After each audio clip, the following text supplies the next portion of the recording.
so I will not recommend you to start doing past questions. So you really want to score 300 plus in your Jamb this year. If that's what you really want, here are 5 tips to help you achieve just that. Number 1 is going to be the most important tip. We're going to count down from 5 to 1. If you're up for the challenge, then stick around to the end and let's get started.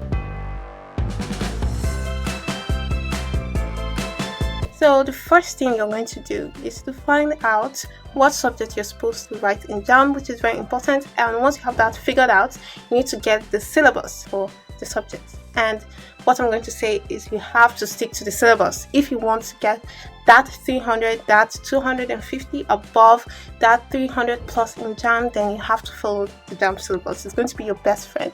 So go over it topic by topic and make sure you know everything in it, because there's a reason Jamb released that syllabus. That's like a guide for you to the entire examination. So get the syllabus for each subject you're going to do and just go through the topics and make sure you are at least familiar with the topics. And if you're not, then you have to start making research, you have to start reading on it and just practicing and improving your knowledge on it. So sticking to the syllabus, believe me, I don't think they ever bring out anything outside the syllabus that they give, so don't be scared. I know I had this fear of following syllabus or area of concentration given by my lecturers, because I don't know, I felt like they might just be misleading me or something, but I have to tell you that this is a big to do. Follow the Jamb syllabus, it's going to do you well. So I'm pretty sure you've heard of, if you want to do Jamb, then like do 10 years of the past questions. Wait, hold on. Before you think that I'm discouraging you from doing past questions, I just want you not to over depend on them, because I don't know, the exam tends to be quite different from the past questions. What I recommend for you is for you to study your materials, your textbooks, your notes, your practice questions from your notes or your textbooks, and just do like past questions as like just to augment your already established knowledge. So I will not recommend you to start doing past questions if you have not completely gone through and totally understood your notes, because that would be like cramming, especially when you have the past question and then you have the solutions to the questions. So you can just like go up and just look out the solution and you think you know it, but you probably really don't, because you don't have the full understanding and grasp of the topic. Know the topic and then before going to the past questions, and don't dwell too much on the past questions. So the third tip is for you to use active recall. When you get your book and you're ready to study, before you flip through your book, take a moment to try to recall everything that was taught to you or everything that you read previously. So what most of us do is just jump into a note and continue to flip, and we feel like we're reminding ourselves, we're refreshing our memory. But what we're actually doing is just like not exercising our brain to do what it's supposed to do, because during the exam you have to bring out the information, you have to pull that information out from your head.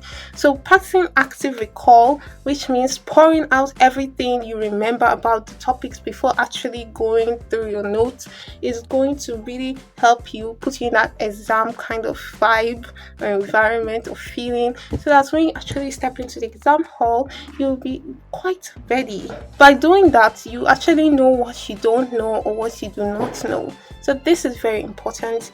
So even if you're trying to memorize articles or trying to memorize definitions of terms or formulas, use active recall.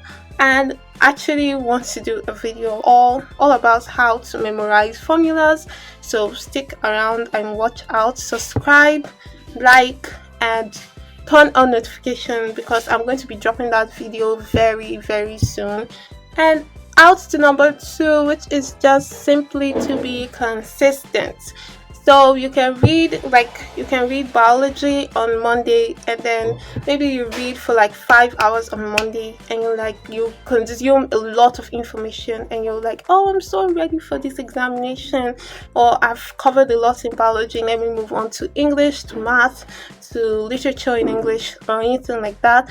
So the problem is you come back to biology on Friday, and honestly, with the way our mind is structured, by Friday you've probably forgotten half of the information you took in on Monday. So what you should do is to create a study schedule that helps you to keep track of what you learned and when you learned it, and give yourself times to go over the topics to make sure that you don't forget. This is what I mean by being consistent. Now for the number one tip, which is the most important and probably one that people do not properly emphasize, which is just read like it's the last time you read before the exam. What do I mean by this? So basically, when you take your notes to read, and maybe it's like 2 weeks or even 1 month before the exam, don't be like, oh, I'll just go over this, and I know I'm going to go over it again before the examination. No, to get 300 plus in your Jamb, you have to read like it's the last time you read before the exam. I'm pretty sure we've all been in this situation where we've had to cram like an entire topic 1 hour or like 30 minutes before the exam, and we are always shocked by the amount of information we can put in our brain in such a short amount of time. Well, we want to recreate this experience in our normal study sessions. So when you sit down to study, don't procrastinate learning it properly and be like, oh, I don't really get this, but I actually have time to go over it before the exam. Instead, read like that's it. Like, this is the last time. If I don't do this now, there's no other time to do it. So that's just a way of keeping yourself accountable so that you don't learn passively, but you learn actively, and you're consciously trying to keep this information in your brain. And also, if you have trouble focusing with your studying, I'm going to release a video pretty soon all about studying with me. So we're going to study together, and it's just going to be so much fun. It's just 1 hour, and we're going to study together for 1 hour. I'm so excited for that. I can't wait for that. So please get your stuff ready. I will be releasing the dates when it's going to come out, so you can arrange your schedule so we can study together. So that's it for today, guys. I hope these tips will help you. Please, even if you take your Jamb next month or so, please come back to this comment section and just tell me what you got, and if this video really helped you. I would love to see your comments, and right now tell me what tips you really enjoyed. Thank you so much for watching. Bye.